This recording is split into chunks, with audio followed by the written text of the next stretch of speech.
हाय दोस्तों, मेरा नाम अर्जुन है और आप देख रहे हैं मिस्टर हॉरर हिंदी। आज मैं आपके लिए एक ऐसी खौफनाक कहानी लेकर आया हूं जो आपके रोंगटे खड़े कर देगी। ये कहानी एक पुराने घर, दिवाली की रात और एक रहस्यमयी आत्मा से जुड़ी है जो कृष्णा की जिंदगी को हमेशा के लिए बदल देती है। लेकिन जब डर अपने चरम पर पहुंच जाता है, तब भगवान राम का आशीर्वाद कैसे उसे इस भयानक साए से बचाता है, ये जानकर आप हैरान रह जाएंगे। क्या कृष्णा इस खौफनाक रात से बच पाएगा या अंधकार उसे घेर लेगा? जानने के लिए कहानी को आखिर तक जरूर देखें। तो दोस्तों, लाइट्स बंद कर लीजिए और तैयार हो जाइए इस रोमांचक सफर के लिए। कृष्णा अपनी बहन के घर पहली बार रुकने आया था। उसकी उम्र लगभग 14-15 साल की थी और वह अक्सर अपने घर पर सोते समय दरवाजा खुला रखता था ताकि हल्की रोशनी भीतर आ सके। लेकिन आज उसकी बहन का घर पूरी तरह अंधेरे में डूबा हुआ था। कमरा इतना अंधेरा था कि उसने सोने से पहले दरवाजा बंद कर लिया था और बाहर से कोई भी रोशनी अंदर नहीं आ रही थी, सिवाय खिड़की से आने वाले हल्के से चांदनी की किरणों के। कृष्णा बिस्तर पर लेटा हुआ था।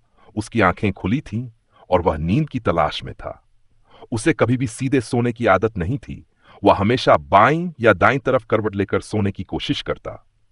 लेकिन इस बार नींद आने से पहले ही उसने अपने पैरों पर कुछ महसूस किया। पहले तो उसने सोचा कि यह चादर है जो उसके पैरों के पास ढलान में जा रही है, यह पर धीरे धीरे एक अजीब सा दबाव उसके पूरे शरीर पर महसूस होने लगा। चादर जैसे नीचे धंस रही थी, जैसे किसी ने उसे दबाना शुरू कर दिया हो। कृष्णा की धड़कनें तेज हो गई। यह दबाव धीरे धीरे उसके पैरों से ऊपर की ओर बढ़ने लगा। उसने सोचा कि शायद ये कोई जानवर जैसे बिल्ली हो सकती है, लेकिन दबाव बहुत भारी था, जैसे कोई इंसान उसके ऊपर चढ़ गया हो। कृष्णा को लगा जैसे किसी ने घुटनों और हाथों से उसे बिस्तर में जकड़ लिया हो। भय के कारण उसकी सांसें थमने लगीं। डर के मारे उसने एक झटके में अपने पैरों को ऊपर की ओर मारते हुए चादर को हटा दिया। लेकिन जैसे ही उसने ऐसा किया, वह चौंक गया। वहां कुछ भी नहीं था।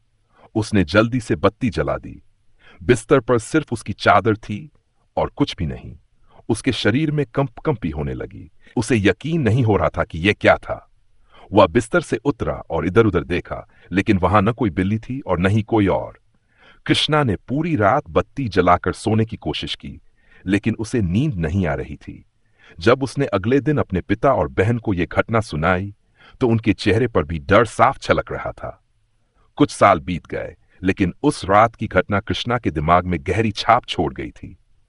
उसके बाद जब वह करीब 16 साल का था, तो एक और अजीब घटना घटी। वह रात के 3 बजे का समय था। कमरा अंधेरे में डूबा हुआ था और कृष्णा गहरी नींद में था।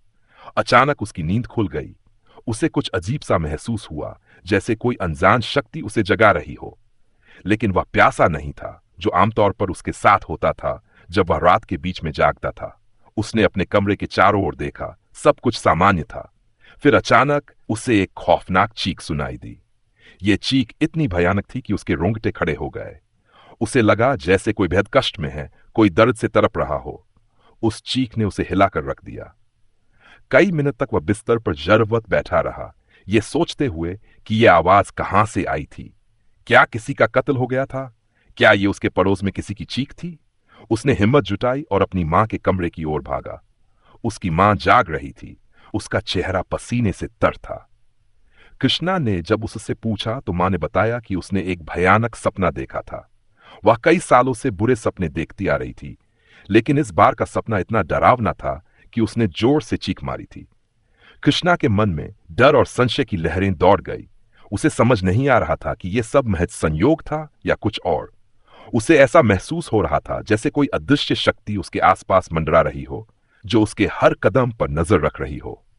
कुछ महीनों बाद एक और घटना घटी जो इस रहस्य को और गहरा कर गई। इस बार यह उसके पिता के साथ हुआ।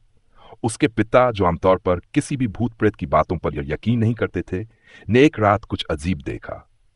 कृष्णा के पिता और मां वाराणसी में एक प्राचीन घर में सो रहे थे। वह घर कई सालों से उनके परिवार के पास था और लोग कहते थे कि वहां रहस्यमयी घटनाएं होती थीं। उस रात जब पिता सो रहे थे, अचानक उनकी आंख खुल गई। कमरे में पूरी तरह अंधेरा था, सिवाय एक छोटे से प्रकाश के जो उनके बगल में उड़ता हुआ नजर आया। पिता ने देखा कि वह एक गोलाकार प्रकाश था, एक रहस्यमय गोला जिसे वह ओर्ब कह रहे थे। वह ओर्ब धीरे धीरे हवा में तैरता हुआ कृष्णा की मां की ओर बढ़ने लगा। जैसे ही वह ओर्ब कृष्णा की मां के मुंह में प्रवेश किया, मां तुरंत जाग गई। पिता ने जब मां को यह बताया तो वह भी डर गई, क्योंकि उन्होंने उस समय कुछ अजीब सा महसूस किया था, जैसे किसी ने उनके अंदर प्रवेश किया हो। कृष्णा का परिवार अब मानने लगा था कि उनके साथ कुछ न कुछ असामान्य हो रहा था। खासकर उनके पिता, जो पहले इन सब बातों को महज अंधविश्वास मानते थे, अब खुद इस घटना का शिकार हो चुके थे। उनका परिवार, जो पहले से ही वाराणसी और उसकी पुरानी कहानियों के बारे में सुनता आया था, अब यह मानने लगा था कि हो सकता है वहां की आत्माएं या अन्य रहस्यमय शक्तियां उनके परिवार को प्रभावित कर रही हों। कृष्णा के दिमाग में सवालों की झड़ी लग गई थी। क्या यह सब सिर्फ संयोग था, या वाकई कुछ अदृश्य शक्तियां उनके साथ खेल रही थीं? उस रहस्यमयी रात की घटना ने उनके जीवन को हमेशा के लिए बदल दिया था। अब वाराणसी के उस प्राचीन घर में, जहां गंगा के किनारे पर स्थित मंदिरों की घंटियां बजती थीं और रात के समय हवाओं में रहस्यमयी फुसफुसाहटें गूंजती थीं, कृष्णा का परिवार हर रात डर के साये में जी रहा था। कृष्णा के दिमाग में वाराणसी का वह घर हमेशा से रहस्यमय बना हुआ था। जब भी वह वहां जाता, उसे अजीब सी बेचैनी महसूस होती। गंगा किनारे की गलियों में फैली पुरानी हवेलियों की खामोशी, उन संकरी गलियों में गूंजती रहस्यमयी आवाजें, यह सब उसे डराता था। एक रात उसके पिता ने कृष्णा को उस पुराने घर में अकेले रुकने की चुनौती दी। पहले तो कृष्णा ने मना कर दिया, लेकिन अपने भीतर छुपी हिम्मत को आजमाने के लिए वह तैयार हो गया। वाराणसी के उस प्राचीन घर में घुसते ही हवा में एक अजीब सी ठंडक थी। घर की दीवारें धूल से ढकी हुई थीं और पुराने फर्नीचर से जंग की बू आ रही थी। घर के भीतर घुसते ही कृष्णा को एक अजीब सी आवाज सुनाई दी, जैसे किसी ने दरवाजा खटखटाया हो। पर जब उसने चारों ओर देखा तो कोई भी नहीं था। उसका दिल तेजी से धड़कने लगा। कृष्णा ने खुद को संभालते हुए तय किया कि वह एक रात यहां अकेले गुजारेगा, चाहे जो भी हो। उसने घर के एक कोने में अपना बिस्तर बिछाया और खिड़की से बाहर देखता रहा। गंगा की ओर से आने वाली ठंडी हवा कमरे में प्रवेश कर रही थी। रात का समय था और घाटों पर आरती समाप्त हो चुकी थी। अब बस रहस्यमयी सन्नाटा था, जो रात की चुप्पी को और भी गहरा बना रहा था। कुछ घंटों के बाद जब कृष्णा को नींद आने लगी, तभी उसने अचानक से सीढ़ियों पर किसी के चलने की आवाज सुनी। यह आवाज धीमी थी, जैसे कोई भारी कदमों से ऊपर की ओर आ रहा हो। वह घबराया हुआ उठा और सीढ़ियों की ओर देखा। वहां कोई नहीं था, लेकिन आवाजें साफ साफ सुनाई दे रही थीं। उसकी हिम्मत जवाब देने लगी।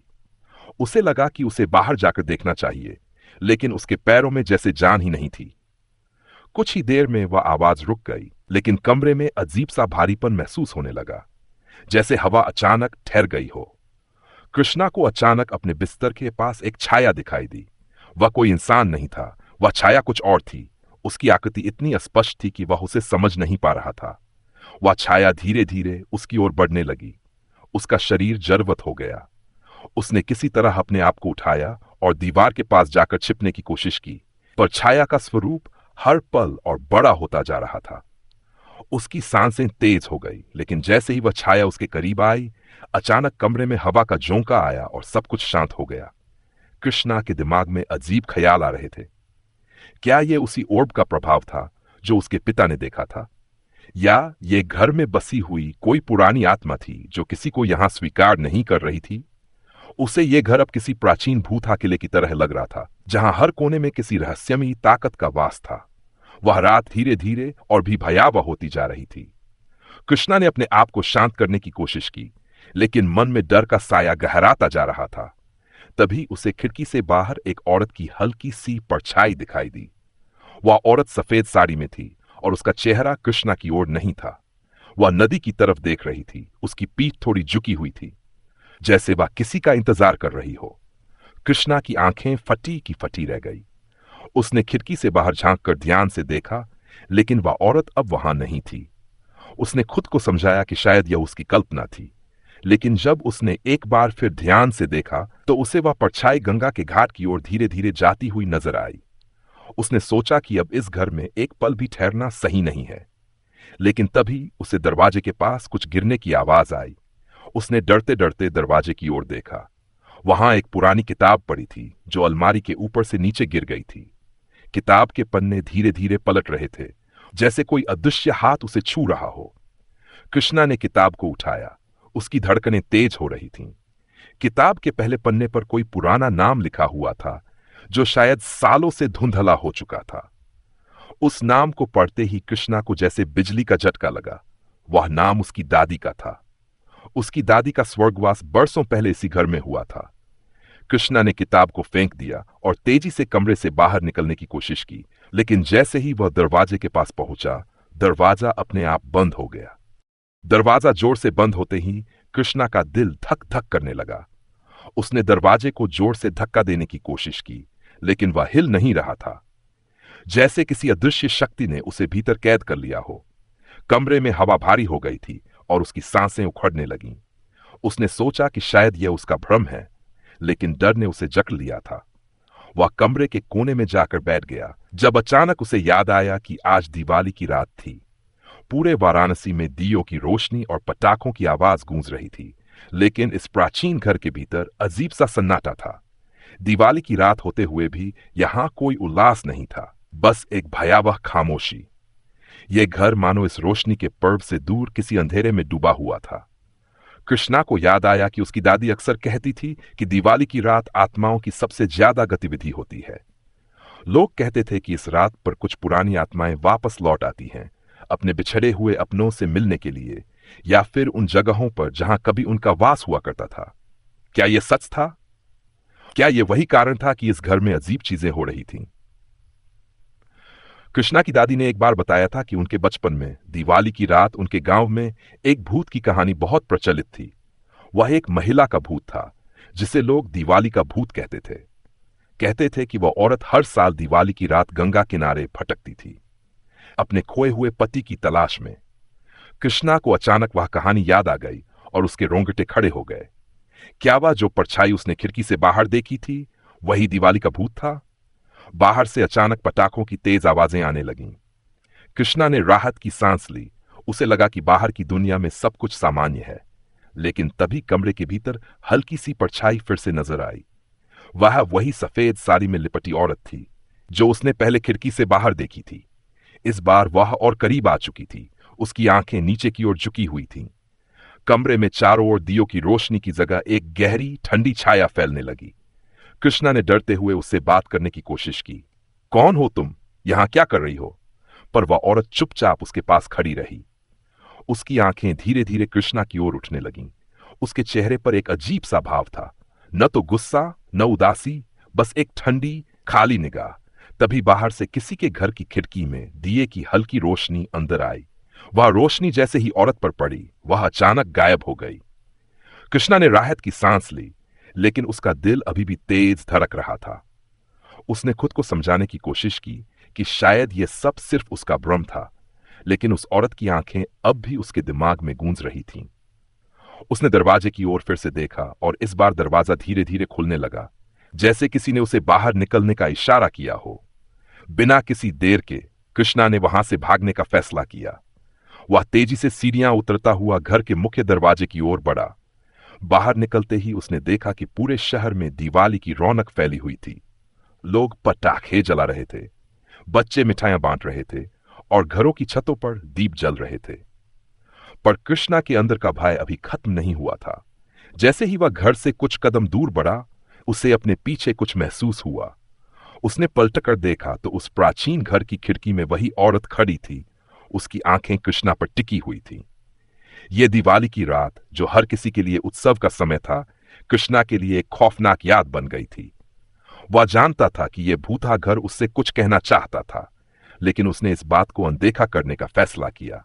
परंतु मन के किसी कोने में उसे यह एहसास था कि यह कहानी यहीं खत्म नहीं हुई है। कृष्णा अपने घर की ओर भागते हुए मन में डर और बेचैनी को थामे हुए चला जा रहा था। बाहर दिवाली की रोशनी और पटाखों की आवाज से शहर में उल्लास फैला था, लेकिन उसके भीतर एक घना अंधकार था। उसे उस पुरानी औरत की परछाई अब भी अपने पीछे महसूस हो रही थी, मानो वह उसे छोड़ने वाली नहीं थी। जैसे ही वह अपने घर पहुंचा, दरवाजे पर मां और पिता पहले से इंतजार कर रहे थे। उनके चेहरे पर चिंता की लकीरें साफ दिखाई दे रही थीं। कृष्णा बेटा, कहां था तू? इतने देर से तूने कोई खबर नहीं दी, मां ने उसे गले लगाते हुए कहा। कृष्णा की आंखों में आंसू आ गए, लेकिन वह अपने माता पिता को डराना नहीं चाहता था। उसने धीरे धीरे उन्हें सारी बातें बताईं। वह पुराना घर, दिवाली की रात और वह रहस्यमयी औरत जो उसे हर जगह नजर आ रही थी।